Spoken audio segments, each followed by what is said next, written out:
बिस्मिल्लाहिर्रहमानिर्रहीम। अस्सलाम वालेकुम।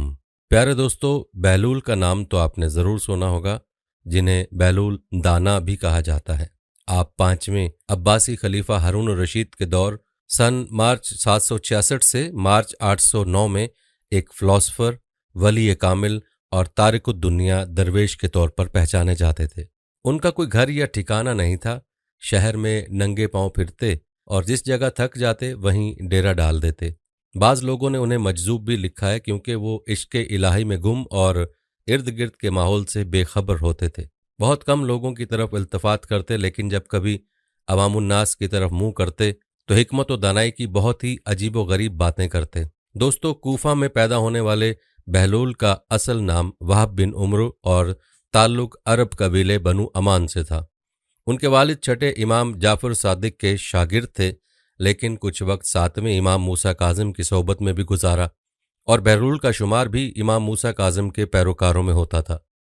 जब खलीफा हारून रशीद ने इमाम मूसा काजिम को कैद करने के बाद उनके ताबईन के खिलाफ कार्रवाइयां शुरू की, तो वहाब और कुछ दूसरे लोगों ने इमाम से कैद खाने में मुलाकात करके आइंदा लाहे अमल के लिए हिदायत मांगी। इमाम आली मकाम ने जवाब में सिर्फ एक लफ्ज जीम लिखकर अपने अकीदतमंदों के हवाले कर दिया। हर शख्स ने जीम को अपने अपने अंदाज में लिया। कुछ ने उसे जलावतन समझा और बाज ने उसके मानी जबल यानी पहाड़ों में रूपोशी लिया, लेकिन वहब ने उसे जनून यानी मजनूनियत में तब्दील कर दिया। उन्होंने अपनी शाहाना जिंदगी तर्क की और फटे पुराने कपड़े पहनकर गलियों में निकल आए। खलीफा हारून रशीद से उनकी मुलाकात 188 हिजरी में खलीफा के सफर हज के दौरान कूफा में हुई, जिसका जिक्र इमाम इब्न कसीर ने भी किया है। बहलूल ने हारून को जो नसीहतें की, उनसे मुतासिर होकर वो उन्हें अपने साथ बगदाद ले आया और फिर बहलूल का ठिकाना बगदाद की गलियां ही रहीं। याद रहे कि बहलूल का मज़ार भी बगदाद में ही है, जिसके एक गोशे के बारे में मशहूर है कि वहाँ सिख मजहब के बानी गुरु नानक ने चिल्ला काटा था। प्यारे दोस्तों, बहलूल की दानाई के वाकयात बेशुमार हैं, जिनको सुनने के बाद ही अंदाज़ा लगाया जा सकता है कि बहलूल को अल्लाह रब्बुल इज़्ज़त ने क्या कमाल दानाई अता फरमा रखी थी और उनका अल्लाह के साथ क्या ताल्लुक था, ये भी इन्हीं वाकयात से वाज़े होता है। बहलूल दाना रहमुल्लाह के चंद चीदा चीदा वाकयात आपके गोशगुजार करेंगे, लिहाजा वीडियो को स्किप मत कीजिएगा। दोस्तों, कहते हैं कि एक दिन बहलूल दरियाए दजला के किनारे बैठे गीली रेत की ढेरियां बना रहे थे और हारून रशीद की चहेती मलका जुबैदा अपने महल के झरोके से बड़े इन्हमाक के साथ उन्हें देख रही थी। वो मट्टी की ढेरी बनाते और फिर खुद ही उसे मसमार कर देते।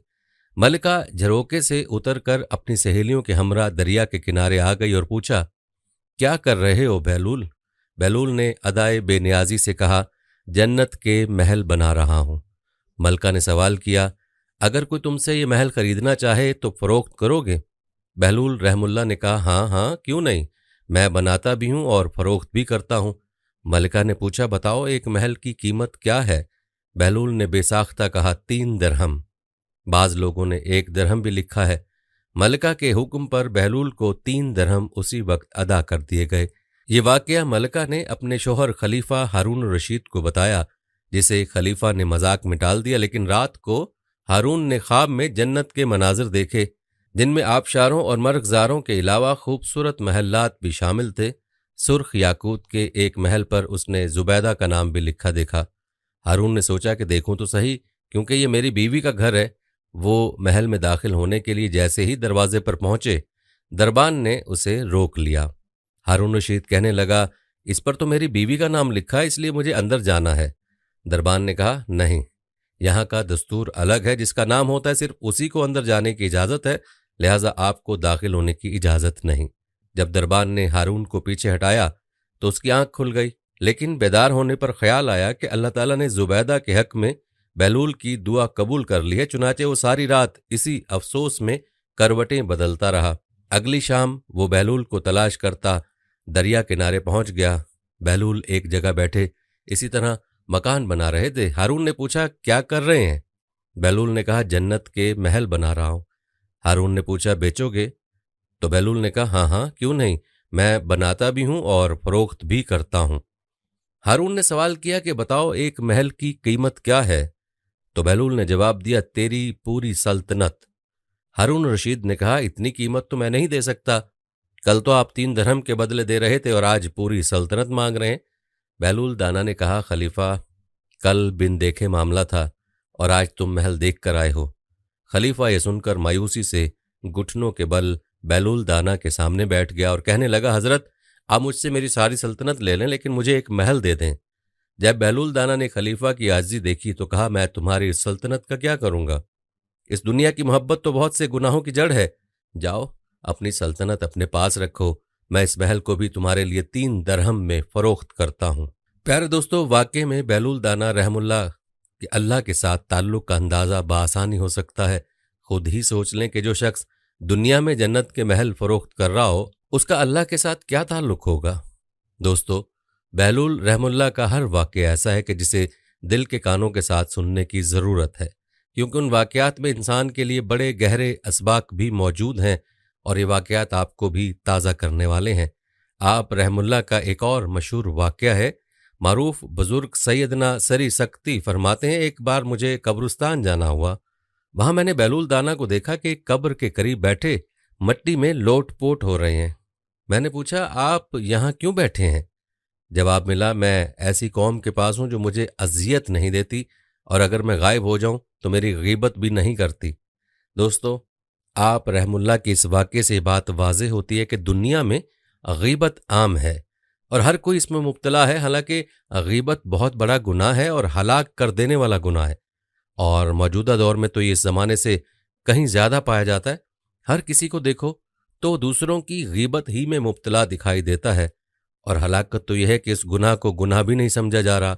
अल्लाह पाक हम सब की हिफाजत फरमाए। दोस्तों, कहते हैं एक दिन बहलूल बाजार में बैठे थे कि किसी शख्स ने पूछा, बहलूल क्या कर रहे हो? तो बहलूल ने कहा कि बंदों की अल्लाह से सुलह करा रहा हूं। उस शख्स ने कहा कि फिर क्या बना? बहलूल ने कहा कि अल्लाह तो मान रहा है लेकिन बंदे नहीं मान रहे। कुछ अरसे बाद उसी शख्स का एक कब्रिस्तान के पास से गुजर हुआ तो देखा बहलूल कब्रिस्तान में बैठे हैं। करीब जाकर पूछा, बहलूल क्या कर रहे हो? बहलूल ने कहा, बंदों की अल्लाह से सुलह करा रहा हूं। उस शख्स ने कहा, फिर क्या बना? बहलूल ने कहा, बंदे तो मान रहे हैं मगर आज अल्लाह नहीं मान रहा। प्यारे दोस्तों, बहुत गहरा सबक है बहलूल रहमुल्लाह की इस हिकमत भरी बात में कि आज अल्लाह अपने बंदों का मुंतज़िर है कि बंदे तौबा करें, अल्लाह को राज़ी करें, लेकिन बंदे गाफिल हैं। कल को आंख बंद होने पर जब हकीकत सामने आएगी तो बंदे अफसोस करेंगे और तमन्ना करेंगे कि काश अब मोहलत मिल जाए तो जिंदगी सजदे में गुजार दें, लेकिन कल को मोहलत नहीं होगी। आज मोहलत है, जितने सजदे कर सकते हैं कर लें, लेकिन हमारा क्या हाल है? अजान होती है तो कितने लोग मस्जिद की तरफ जाते हैं?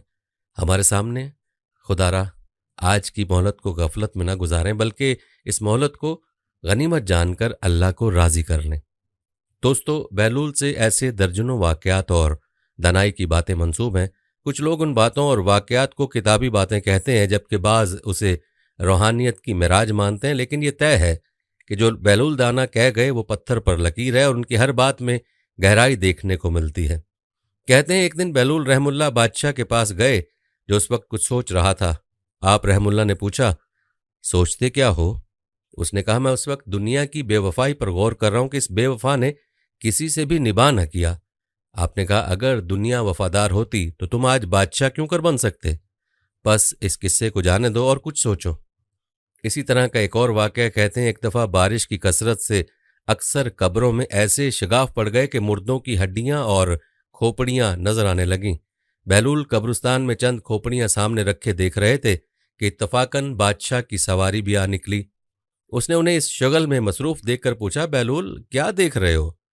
आपने फरमाया, तुम्हारा और मेरा दोनों का बाप मर चुका है। मैं अब ये देख रहा हूं कि तुम्हारे बाप की खोपड़ी कौन सी और मेरे बाप की कौन सी। बादशाह ने कहा, क्या मुर्दा अमीर व गरीब और शाह गदा की हड्डियों में भी कुछ फर्क हुआ करता है कि पहचान लोगे? बहलूल दाना ने कहा, फिर 4 दिन की झूठी नमूद पर बड़े लोग मगरूर होकर गरीबों को हकीर क्यों समझते हैं? बादशाह कायल हो गया और उस दिन से सादगी इख्तियार कर ली। प्यारे दोस्तों, हकीकत तो यही है कि मरने के बाद कब्र में हर किसी के साथ एक ही मामला होगा। हर किसी के जिस्म को मट्टी खा जाएगी, बादशाह के भी और फकीर के जिस्म को भी। मट्टी से बने इस इंसान का अंजाम भी मट्टी है। लिहाजा इस दुनिया में इतराना और तकब्बुर करना किसी काम का नहीं। अल्लाह के यहाँ कदर तकवा की है। दोस्तों, कहते हैं एक मर्तबा किसी ने कहा, बैलूल, बादशाह ने तुम्हें पागलों की मर्दमशुमारी का हुक्म दिया है। फरमाया, उसके लिए तो एक दफ्तर दरकार होगा, और हाँ, दाना गिनने का हुक्म हो तो उंगलियों पर गिने जा सकते हैं।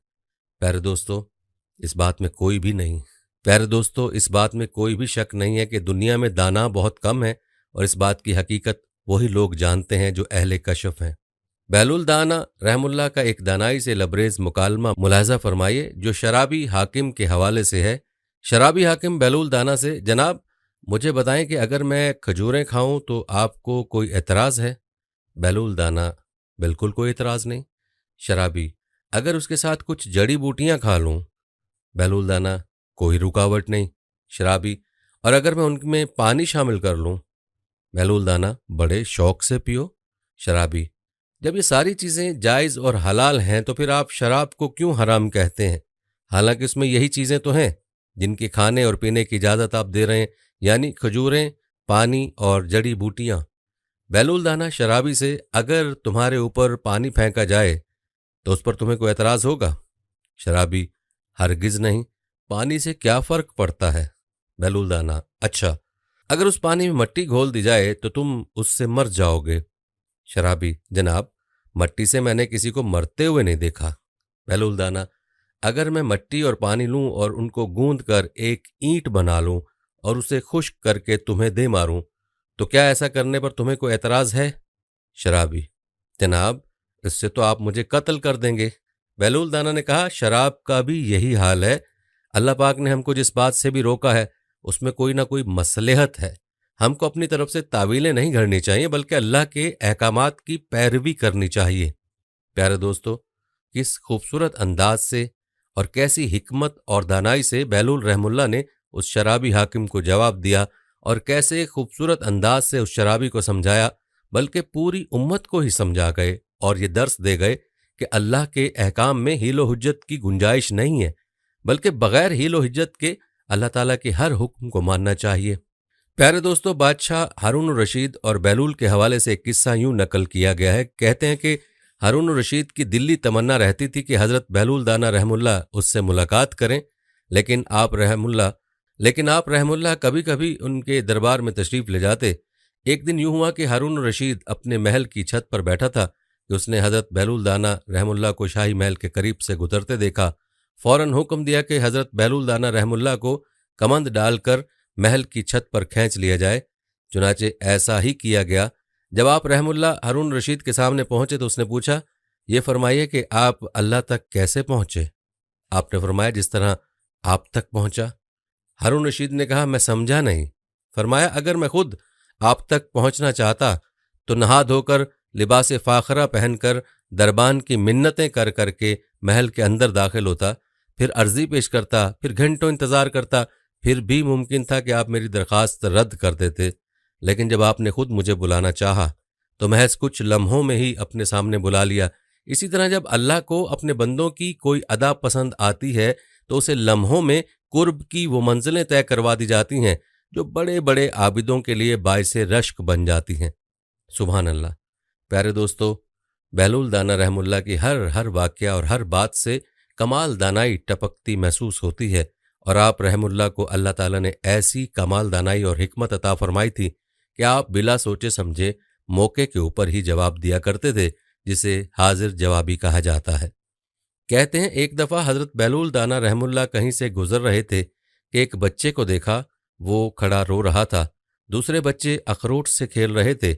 उन्होंने समझा उसके पास अखरोट नहीं इसलिए रो रहा है, मैं उसको लेकर देता हूँ। उन्होंने कहा, बेटा रो नहीं, मैं तुझे अखरोट लेकर दे देता हूँ, तू भी खेल लेना। उस बच्चे ने कहा, ए बैलोल, क्या हम दुनिया में खेलने आए हैं? उनको उस बात की तवक्को नहीं थी कि बच्चा ऐसा जवाब देगा, तो उन्होंने कहा, अच्छा फिर क्या करने आए हैं? बच्चे ने कहा, अल्लाह ताला की इबादत करने आए हैं।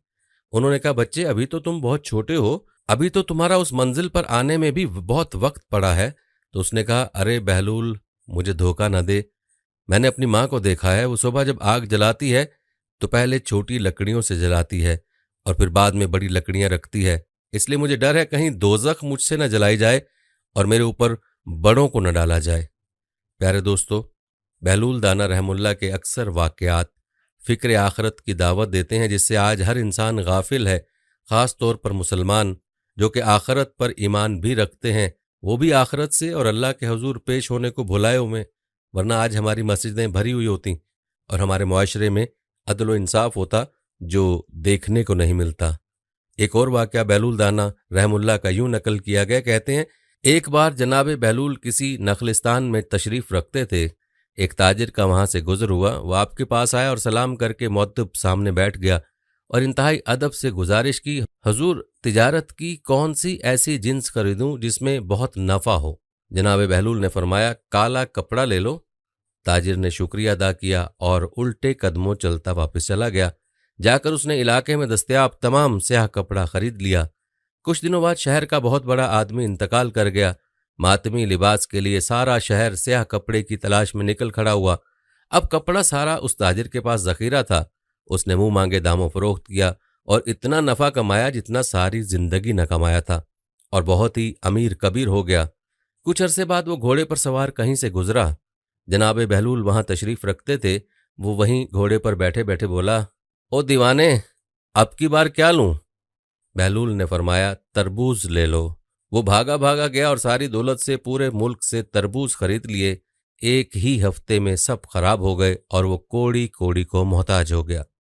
उसी खस्ता हाली में घूमते फिरते उसकी मुलाकात जब बहलूल से हो गई तो उसने कहा, यह आपने मेरे साथ क्या किया? जनाब बहलूल ने फरमाया, मैंने नहीं, तेरे लहजों और अल्फाज ने सब किया। जब तूने अदब से पूछा था तो मालामाल हो गया, और जब गुस्ताखी की तो कंगाल हो गया। दोस्तों, इसको कहते हैं बा अदब बा नसीब, बेअदब बेनसीब। प्यारे दोस्तों, याद रहे कि बहलूल दाना रहमुल्लाह बैक वक्त एक फ़िलासफ़र और एक तारिक दुनिया दरवेश थे। उनका कोई घर कोई ठिकाना नहीं था।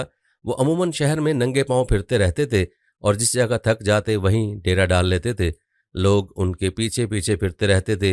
वो जब किसी जगह बैठ जाते थे तो लोग उनके गिर्द घेरा डाल लेते थे। उसके बाद बहलूल दाना बोलते रहते थे और लोग उनके अकवाल लिखते रहते थे। अगर किसी दिन उनका मूड ज़रा सा खुशगवार होता तो वो लोगों को सवाल करने की इजाज़त भी दे देते थे, और उसके बाद लोग उनसे मुख्तलिफ किस्म के सवाल पूछते रहते थे। हारून रशीद भी उनका बहुत बड़ा फ़ैन था। जब कभी बहलूल दाना रहमतुल्लाह का मूड ज़रा सा बेहतर होता था तो वो भी उनकी महफिल में शरीक हो जाता था। एक दिन बहलूल दाना महल के पास आ गए। हारून रशीद को इत्तला मिली तो उनके पास हाजिर हो गया। बहलूल रहमुल्लाह ने हारून रशीद की तरफ देखा और गुस्से से पूछा, हाँ बताओ क्या मसला है? हारून रशीद ने कहा, हजूर, जब अल्लाह ताला किसी हुक्मरान से खुश होता है तो उसको क्या तोहफा देता है? बहलूल दाना रहमुल्लाह ने गौर से उसकी तरफ देखा और बोले, अल्लाह उसे दुरुस्त और बर वक्त फैसले की कुव्वत देता है। हारून रशीद ने पूछा, और अगर अल्लाह किसी हुक्मरान से नाराज हो जाए तो उससे कौन सी चीज़ छीन लेता है? बहलूल दाना रहमुल्लाह ने चंद लम्हे सोचा और हंस के बोले, फैसला करने की कुव्वत। हारून रशीद ने फिर पूछा, हजूर, बादशाह को कैसे पता चलेगा कि अल्लाह उससे खुश है या नाराज? इस सवाल पर बहलूल दाना चंद लम्हे खामोश रहे, आसमान की तरफ नजरें उठाईं और हल्की सी मुस्कुराहट के साथ बोले, हारून रशीद, जब अल्लाह ताला किसी से खुश होता है तो उसको इज्जत और मर्तबे से नवाजता है, लेकिन जब अल्लाह किसी से नाराज होता है तो उस शख्स को नफरत की अलामत बना देता है। खल्के खुदा उससे पनाह मांगने लगती है और उसकी जिंदगी इबरत का निशान बन जाती है। हारून रशीद के माथे की शिकनें गहरी हो गईं। उसने एक लंबी आह भरी। उसके बाद बहलूल रहमुल्लाह से अर्ज किया, और हजूर, जब अल्लाह किसी बादशाह से नाराज हो जाए तो उसका अंजाम क्या होता है? बहलूल दाना ने गौर से हारून रशीद की तरफ देखा, फिर मुस्कुराए और बोले, हारून, जब कोई शख्स कुदरत के अंजाम का शिकार होता है तो दर दर की ठोकरें उसका मुकद्दर बन जाती हैं। वो सोने में हाथ डालता है तो रेत उसकी मुट्ठी में आती है। वो अपने तईं अच्छा फैसला करना चाहता है, लेकिन कुदरत उसे बेइज्जत कर देती है। उसके अपने भी पराये हो जाते हैं और वो अपनी जिंदगी से तंग आकर अपना गला खुद ही घोंट देता है। प्यारे दोस्तों, बादशाह तो बादशाह, अल्लाह वाले भी बहलूल रहमुल्लाह के मकाम व मर्तबा से वाकिफ थे और उनकी तलाश फरमाते हैं। जुनैद बगदादी रहमुल्लाह और बहलूल दाना को एक वाकया यूं है। कहते हैं, एक बार शेख जुनैद बगदादी सफ़र के इरादे से बगदाद रवाना हुए। हज़रत शेख के कुछ मुरीद साथ थे। शेख ने मुरीदों से पूछा, तुम लोगों को बहलूल का हाल मालूम है? लोगों ने कहा, हज़रत, वो तो एक दीवाना है, आप उससे मिलकर क्या करेंगे? शेख ने जवाब दिया, जरा बहलूल को तलाश करो, मुझे उससे काम है। मुरीदों ने शेख के हुक्म की तामील अपने लिए सादत समझी। थोड़ी जुस्तजू के बाद एक सहरा में बहलूल को ढूंढ निकाला और शेख को अपने साथ लेकर वहां पहुंचे। शेख बहलूल के सामने गए तो देखा कि बहलूल सर के नीचे एक ईंट रखे हुए दराज हैं। शेख ने सलाम किया तो बहलूल ने जवाब देकर पूछा, तुम कौन हो? मैं हूं जुनेद बगदादी। तो ए अबुल कासिम, तुम ही वो शेख बगदादी हो जो लोगों को बुजुर्गों की बातें सिखाते हो? जी हाँ, कोशिश तो करता हूं। अच्छा, तो तुम अपने खाने का तरीका तो जानते ही होगे। क्यों नहीं, बिस्मिल्लाह पढ़ता हूं और अपने सामने की चीज खाता हूं। छोटा नवाला बनाता हूं, आहिस्ता आहिस्ता चबाता हूं, दूसरों के निवालों पर नजर नहीं डालता और खाना खाते वक्त अल्लाह की याद से गाफिल नहीं होता। फिर दोबारा कहा, जो लुकमा भी खाता हूं अल्हम्दुलिल्लाह कहता हूं। खाना शुरू करने से पहले हाथ धोता हूं और फारिग होने के बाद भी हाथ धोता हूं।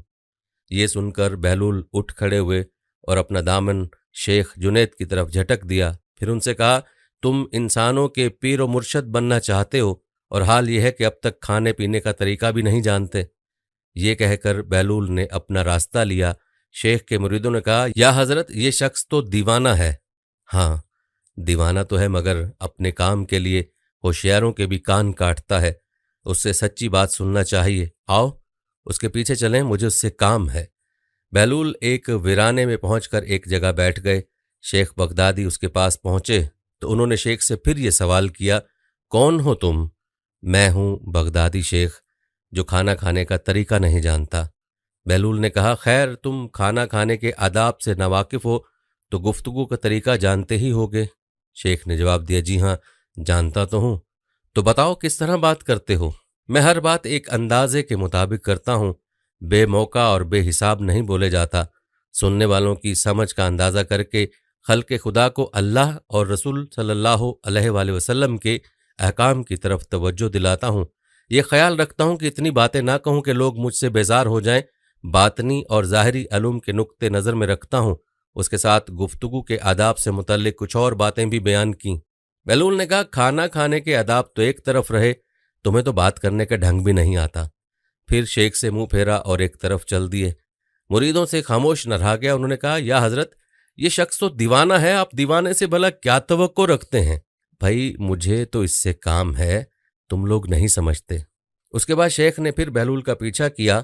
बहलूल ने मुड़कर देखा और कहा, तुम्हें खाना खाने और बात करने के आदाब नहीं मालूम? सोने का तरीका तो तुम्हें मालूम ही होगा। शेख ने कहा, जी हाँ, मालूम है। अच्छा, बताओ तुम किस तरह सोते हो?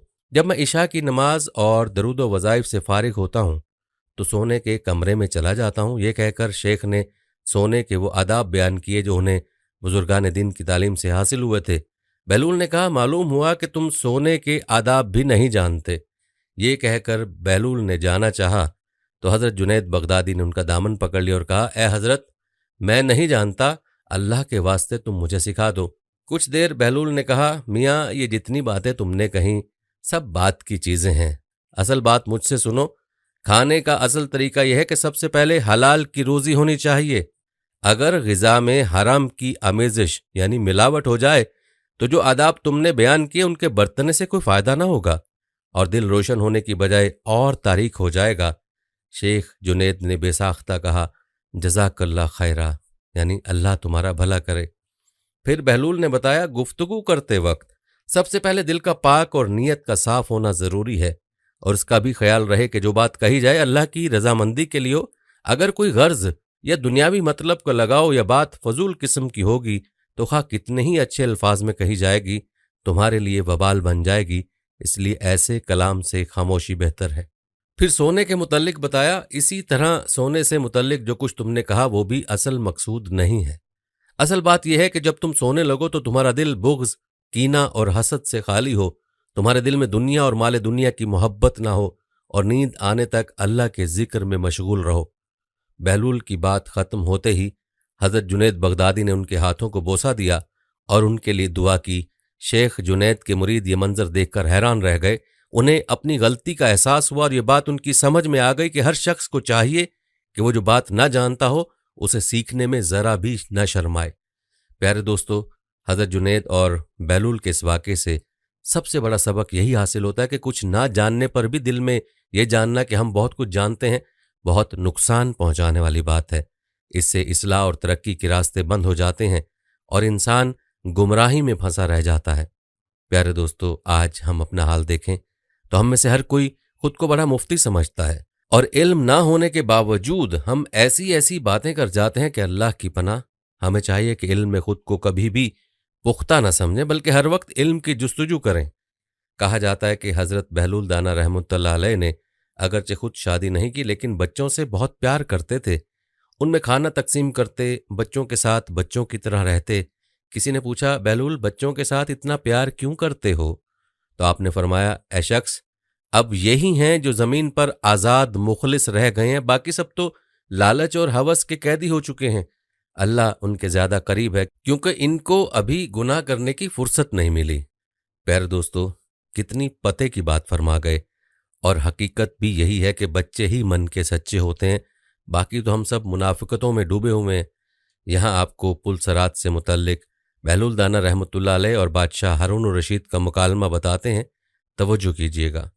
हारून रशीद ने सवाल किया, नेक लोग पुलसरात यानी सिराते मुस्तकीम से पलक झपकते में कैसे गुजर जाएंगे और बुरे लोगों को इतना वक्त कैसे लग जाएगा? हजरत बहलूल दाना बोले, इस अमर को समझने के लिए एक तजर्बे की जरूरत है। कल एक चूल्हा, लकड़ियां, पानी से भरा देगचा, एक बड़ी परात लेकर मेरे पास आ जाना, तब समझाऊंगा। अगले दिन हारून रशीद बोला, ये लो सामान, अब बताओ। हजरत बहलूल दाना ने फरमाया, आग जलाकर पानी को इतना गर्म करो कि उबलने लगे। पानी उबलने लगा तो बहलूल दाना रहमतुल्लाह अलैह ने पानी परात में डाला और अपने जूते उतार कर हारून रशीद से कहा, अपने जूते उतार दो। उसने जूते उतार दिए।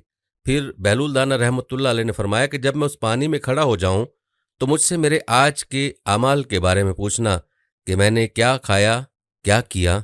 हारून रशीद ने कहा, ठीक है। बहलूल दाना रहमतुल्लाह अलैह गर्म पानी में खड़े हो गए। हारून रशीद ने पूछा, आज तुमने क्या खाया? बहलूल दाना इत्मीनान से बोले, मैंने सूखी रोटी से सहरी करके रोज़ा रखा और अल्लाह का शुक्र अदा किया। फिर बहलूल दाना रहमतुल्लाह अलैह पानी से बाहर आए और हारून रशीद से कहा, पानी में खड़े हो जाओ। वो गर्म पानी में दाखिल हुए ही थे कि पांव जलने लगे और दौड़ कर निकल आए। बहलूल दाना कहते हैं, भाग क्यों दिए? हारून रशीद बोला, मैं इस खोलते हुए पानी में क्या बताऊं? मैं तो दिन में 70 खाने दस्तरखान पर सजा कर खाता हूं। एक लम्हे में पांव जल गए, 70 के नाम कैसे लूं? बहलूल दाना बोले, बस ऐसे ही नेक लोग अपना हिसाब देकर निकल जाएंगे और 70 खाने खाने वाले फंस जाएंगे। तो बस इतना ही खाओ जितने का हिसाब दे सको। प्यारे दोस्तों, ये है कमाल दानाई बहलूल रहमुल्लाह की कि हर बात को इस अंदाज में समझाते कि बात बिल्कुल वाज़ेह हो जाती थी। आज हमें भी सोचने की ज़रूरत है कि क्या हमने कभी सोचा है कि पुलसरात पर हमारा क्या बनेगा? दोस्तों, बहलूल दाना की दानाई का एक वाक़या यूं भी नकल किया गया है। कहते हैं, एक सयाह के बारे में मशहूर था कि उसने घाट घाट का पानी पी रखा है। मुल्कों मुल्कों सफ़र के दौरान वो वहाँ के ज़हीन और काबिल लोगों की सोबत में रहा है और बड़ा फैज़ उठाया है। और अब जिस मुल्क में रह रहा है वहाँ भी बड़े बड़े आलिम उसका सामना करने और उससे किसी मौजू पर गुफ्तगू करने से कुतराते हैं, क्योंकि वो इस जैसा इल्म नहीं रखते। उस सयाह की शोहरत उस मुल्क के बादशाह के कानों तक भी पहुंची जहां वो उन दिनों कयाम पजीर था। बादशाह ने सोचा, क्यों ना वो अपने दरबारियों की जहानत का इम्तिहान ले। उसने खामोशी से सयाह को अपने दरबार में तलब किया। उसका इल्म वजीरों मुशीरों का ना था। बादशाह ने सयाह को दरबार में पाया तो सबसे उसका तारुफ करवाया और वजीरों और मशीरों की जहानत का इम्तिहान लेने की गर्ज से कहा कि वो दरबार के उमरा और मुअज़्ज़िज़ीन से कुछ सवालात करे, लेकिन कोई भी सयाह को दुरुस्त जवाब ना दे सका। बादशाह अपने वजीरों और मशीरों की नालायकी पर बहुत शर्मिंदा हुआ। उसने सयाह को रुखसत करने के बाद दरबारियों पर गुस्सा करते हुए कहा कि तुम सब लोग मेरे लिए बायस शर्मिंदगी हो। आज उस सयाह ने तुम सबको आजिज कर दिया। यूं मालूम होता है कि तुम उसके मुकाबले में किसी मदरसे के कोई बच्चे हो। क्या तुम या कोई भी ऐसा आलिम फाजिल इस मुल्क में नहीं है जो उस शख्स के इल्म का जवाब दे सके? दरबारियों ने शर्म से अपने सर झुका लिए। किसी के पास अपनी सफाई में कहने को कुछ नहीं था। इस दौरान बादशाह का गुस्सा मजीद शिद्दत इख्तियार कर गया। उसने हुक्म दिया, कल उस सयाह को दोबारा दरबार में हाजिर किया जाए और अगर कल तक तुम लोगों ने उसके सवालों के जवाब न दिए तो मैं तुम सब लोगों की दौलत उस सयाह को दे दूंगा इससे कबल दरबार में हजरत बहलूल दाना भी हुआ करते थे, मगर दरबारियों ने उन्हें साजिशें करके वहां से निकलवा दिया था। बादशाह की बात सुनकर दरबारियों में तो खुलबली मच गई। उनकी परेशानी का कोई ठिकाना न रहा। सब एक जगह जमा होकर सोचने लगे कि बादशाह के गुस्से से कैसे बचा जा सकता है। आखिर एक शख्स खुशी से बोला, दोस्तों, इस मुश्किल का हल करने के लिए हमारे पास बहलूल दाना मौजूद हैं। मुझे यकीन है कि वो हमारी खताएं भूलकर और तमाम रंजिशें खत्म करके हमारी इज्जत की खातिर उस सयाह का सामना करेगा और उसे लाजवाब कर देगा। ये सुनकर बाकी सब लोगों की जान में जान आई। सब लोग मिलकर बहलूल के पास पहुंचे और उससे माफी चाहते हुए सारा माजरा सुना दिया। बहलूल दाना ने उन्हें तसल्ली दी और कहा कि मैं कल दरबार में जरूर आऊंगा। अगले रोज दरबार आरास्ता हुआ। वजीर, मुशीर सब कुर्सियों पर बैठे हुए थे। बादशाह भी अपने तख्त पर बैठ चुका था। सयाह को भी एक कुर्सी पेश कर दी गई। बादशाह ने अहले दरबार पर नजर डाली और पूछा, कौन है जो इस सयाह के सवालों के जवाब देगा। अहले दरबार ने आंखों ही आंखों में एक दूसरे से सवाल किया कि बहलूल का नाम आखिर किस तरह लें, कहीं उसका नाम बादशाह को गुस्सा न दिला दे। उस वक्त बहलूल की आवाज गूंजी, ये दीवाना हाजिर है, मैं उस सयाह के सवालों का जवाब दूंगा। बादशाह ने इजाजत दे दी। सयाह ने बहलूल की तरफ बड़ी हैरत से देखा और फिर बोला, क्या मैं आपसे सवाल करूं? जी हाँ, क्यों नहीं, बहलूल ने जवाब दिया। सयाह उठा और अपनी छड़ी से जमीन पर एक दायरा खींच दिया। बहलूल ने फौरन ही उठकर अपने असा से उस दायरे के दरमियान एक लकीर खींचकर 2 हिस्सों में तकसीम कर दिया। सयाह के चेहरे पर मुस्कुराहट आई और उसने एक और दायरा खींच दिया। बहलूल ने उस मर्तबा दायरे को 4 हिस्सों में बांट दिया और एक हिस्से पर अपनी छड़ी रखकर खटखटाई। सयाह ने कदरे हैरत से उसकी जानिब देखा और जमीन पर अपना हाथ उल्टी हालत में रखकर उंगलियां आसमान की तरफ उठा दी। बहलूल ने उठकर अपना हाथ जमीन पर इस तरह रखा कि उसके हाथ की पुश्त ऊपर यानी आसमान की तरफ थी। सयाह अपनी नशिस्त पर वापस आ बैठा और तौसीफी लहजे में बोला, मरहबा मरहबा अलीजा, आपको बहुत मुबारक हो। आपके यहाँ एक ऐसा दानिशमंद और आलिम मौजूद है जिस पर फख्र किया जा सकता है। ऐसे शख्स की कदर करनी चाहिए। बादशाह ने हैरत से पूछा, क्या बहलूल ने तुम्हारे सवालात के जवाब ठीक ठीक दिए? सयाह बोला, जी जनाब, इसने किसी दरसगाह से तालीम हासिल की है जो उसके पास इतना इल्म है कि मेरे इशारों को समझकर उनका ठीक जवाब दिया। अब वो सयाह जाना ही चाहता था कि बादशाह ने उससे कहा, अगर तुम उन इशारों को जरा खोल कर बयान कर दो तो दरबार में मौजूद अहले इल्म भी महफूज हो सकेंगे और उनके इल्म में भी इजाफा हो जाएगा।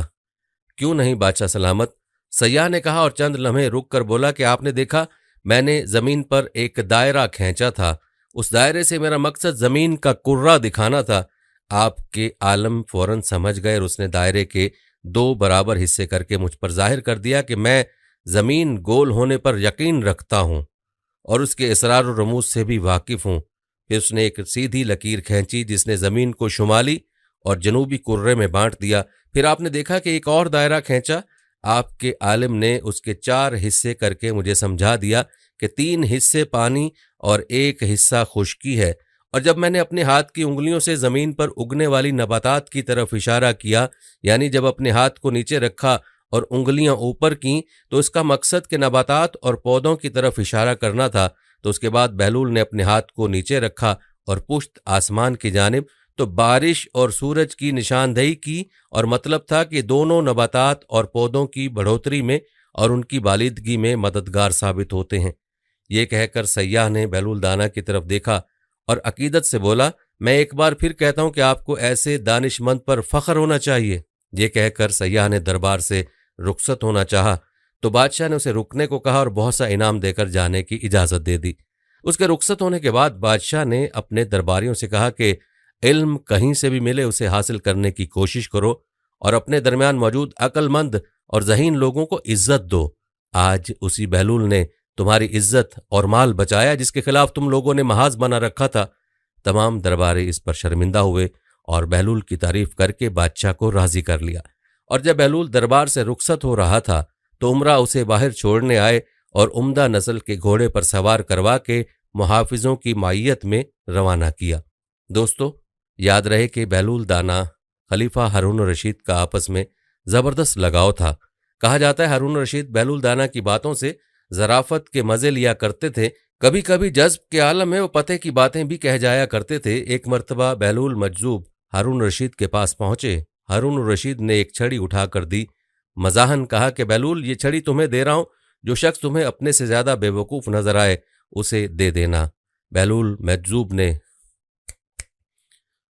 मजजूब ने बड़ी संजीदगी के साथ छड़ी लेकर रख ली और वापस चले आए। बात आई गई हो गई। शायद हारून रशीद भी भूल गए होंगे। अरसे के बाद हारून रशीद को सख्त बीमारी लाहक हो गई। बचने की कोई उम्मीद न थी। उत्तबा ने जवाब दे दिया। बहलूल मजजूब अयादत के लिए पहुंचे और सलाम के बाद पूछा, अमीरुल मोमिनीन क्या हाल है? अमीरुल मोमिनीन ने कहा, क्या हाल पूछते हो बहलूल, बड़ा लंबा सफर दरपेश है। बहलूल ने पूछा, कहाँ का सफर? जवाब दिया, आखिरत का। बहलूल ने सादगी से पूछा, वापसी कब होगी? जवाब दिया बहलूल, तुम भी अजीब आदमी हो, भला आखिरत के सफर से भी कोई वापस हुआ है? बहलूल ने ताज्जुब से कहा, अच्छा, आप वापस नहीं आएंगे? तो आपने कितने हिफाजती दस्ते आगे रवाना किए और साथ कौन कौन जाएगा? जवाब दिया, आखिरत के सफर में कोई साथ नहीं जाया करता, खाली हाथ जा रहा हूं। बहलूल मजजूब बोला, अच्छा, तो जहां जा रहे हैं वहां रहने के लिए कुछ तैयारी की या नहीं? हारून रशीद ने जवाब दिया, नहीं, कुछ भी तो पास नहीं है, खाली दामन हूं। बहलूल मजजूब बोले, इतना लंबा सफर कोई मुअय्यन व मददगार नहीं। फिर तो लीजिए। हारून रशीद की छड़ी बगल से निकाल कर कहा, ये अमानत वापस है। मुझे आपके सिवा कोई इंसान अपने से ज्यादा बेवकूफ नहीं मिल सका। आप जब कभी छोटे सफर पर जाते थे तो हफ्तों पहले उसकी तैयारियां होती थीं। हिफाजती दस्ते आगे चलते थे, हश्म खुदम के साथ लश्कर हम रुकाब होते थे। इतने लंबे सफर में जिसमें वापसी भी नामुमकिन है, आपने तैयारी नहीं की। हारून रशीद ने सुना तो रो पड़े और कहा, बहलूल, हम तुझे दीवाना समझा करते थे, मगर आज पता चला कि तुम्हारे जैसा कोई अक्लमंद नहीं। प्यारे दोस्तों, यहाँ हमें अपने बारे में सोचने की ज़रूरत है कि हमारा शुमार किस कैटेगरी में होता है, अक्लमंदों में या बेवकूफ़ों में। हमें सोचने की ज़रूरत है कि हमने अपने सफ़र आखिरत के लिए क्या कुछ तैयार कर रखा है और सफ़र की कितनी तैयारी दिन रात में हम करते हैं। इस बात को नज़रअंदाज नहीं करना चाहिए, बल्कि हमें अपने आखिरत के सफ़र की फ़िक्र हर लम्हा करनी चाहिए, क्योंकि इस दारे फ़ानी से हम किस वक्त कूच कर जाएं, कोई खबर नहीं। दोस्तों, खलीफा हारून रशीद के बारे में आपको बताते चलें कि आज का कोई शख्स अब्बासी खलीफा हारून रशीद की अमारत और सरवत को नहीं पहुंच सकता। उसकी सल्तनत 3 बरे-आज़मों तक फैली हुई थी। आज के दौर के कई अमरीका उसकी मुट्ठी में थे। मुकम्मल अक्लमंदी, दानिशमंदी और हिकमत के साथ इतनी बड़ी सल्तनत पर बखैर खूबी हुकूमत करने वाला इस दुनिया से जाते हुए इस बात की तस्दीक करता है कि वह अक्लमंद नहीं बल्कि बेवकूफ़ था। कि दुनियावी सफ़र के लिए तो वलाओ लश्कर और साजो सामान का इंतज़ाम करता रहा, लेकिन अपनी आखिरत के सफ़र के लिए वह ऐसा कुछ नहीं कर सका। लिहाजा अक्लमंद और दाना वही है जो अपने सफ़र आखिरत के लिए नेक अमाल का ज़ख़ीरा जमा करे। और हारून रशीद के बारे में तारीख़ बताती है कि इंतहाई नेक बादशाह था, तहज्जुद की पाबंदी करता था, अदलो इंसाफ करता था, लेकिन इसके बावजूद इस बात को तस्लीम किया कि वह अक्लमंद नहीं है, बेवकूफ़ है। लेकिन अफसोस कि आज हम मुसलमानों की सोच बदल गई है। हम अपने नबी सल्लल्लाहु अलैहि वसल्लम से मोहब्बत करने का दावा तो करते हैं, लेकिन आप सल्लल्लाहु अलैहि वसल्लम की बात की मुखालफत करते हुए हर उस शख्स को अक्लमंद समझते हैं जो बस माल कमाना और माल बनाना जानता हो, चाहे उसके लिए वो रिश्वतखोरी, बदउनवानी और करप्शन ही क्यों न करे। जबकि रसूलुल्लाह सल्लल्लाहु अलैहि वसल्लम ने फरमाया है कि अक्लमंद वो है जो अपने नफ्स का मुहासबा करे और मौत के बाद की जिंदगी के लिए अमल करे, और आजिज वो है जो अपने नफ्स को ख्वाहिशों पर लगा दे, फिर अल्लाह ताला से तमन्नाएं करे। और फरमाने इलाही है, ए ईमान वालो, अल्लाह से डरते रहो। और हर शख्स को देखना चाहिए कि उसने कल यानी कयामत के लिए क्या भेजा है, और फिर अल्लाह से डरते रहो। यकीनन अल्लाह तुम्हारे अमाल से बाखबर है। प्यारे दोस्तों, यकीनन अल्लाह से डरने वाला ही रोज़ाना अपना मुहासबा करता है और अपनी आखिरत के लिए नेक अमाल का ज़ख़ीरा जमा करता है और उनकी हिफाजत भी करता है। और जो ऐसा नहीं करता उसे वईद सुनाते हुए अल्लाह ताला फरमाते हैं, और उनकी तरह ना हो जाना जिन्होंने अल्लाह को भुला दिया। फिर अल्लाह ने भी उनको ऐसा कर दिया कि वो अपने आप ही को भूल गए कि वो अपनी जानों के लिए ही कुछ भलाई आगे भेज देते। यही लोग नाफरमान हैं। दोज़खी और जन्नती बराबर नहीं हो सकते, जन्नती ही बामुराद हैं। प्यारे दोस्तों, इस बात में शक नहीं कि दोज़खी और जन्नती बराबर नहीं हो सकते। ऐ अल्लाह, हमें अपने बामुराद जन्नती बंदों में शामिल फरमा ले, हमें अपने उन अक्लमंद बंदों में शामिल फरमा ले जो रोज़ाना अपना मुहासबा करते हैं और गुनाहों से तौबा करके नेक आमाल की कसरत करते हैं, ताकि कल आखिरत में तेरे सामने सुरखरू हों और तेरे जन्नत के वारिस बने। आमीन सुम्मा आमीन। दोस्तों, हमने कोशिश की है कि आपके सामने हज़रत बहलूल रहमुल्लाह की ज़िंदगी के चंद वाक़यात बयान करें, जिसमें इंसान के लिए बहुत से पैगामात और असबाक मौजूद हैं। ख़ुद भी बहलूल दाना रहमुल्लाह की उन तालीमात से इस्तिफ़ादा करने की कोशिश करें और वीडियो को सदका जारिया की नीयत से शेयर भी करें, ताकि बाकी मुसलमान बहन भाई भी इन वाक़यात को सुनकर अपनी इस्लाह की कोशिश करने वाले बन सकें। प्यारे दोस्तों, हम ये उम्मीद करते हैं कि आपको हमारी आज की वीडियो ज़रूर पसंद आई होगी। अगर आपको हमारी आज की वीडियो पसंद आई है तो सबसे पहले तो इसको लाइक करें और अपनी राय का इजहार कमेंट सेक्शन में लाजमी करें। आखिर में आपसे एक बार फिर दरख्वास्त है कि आप हमारे चैनल को ज़रूर सब्सक्राइब कर लें और साथ ही लगे घंटी के बटन को भी क्लिक करें, ताकि आपके पास हमारे आने वाली मज़ीद वीडियोज़ का नोटिफिकेशन बर वक्त मिलता रहे। अल्लाह ताला आपको अपनी हिफ्ज़-ओ-मान में रखे। आमीन।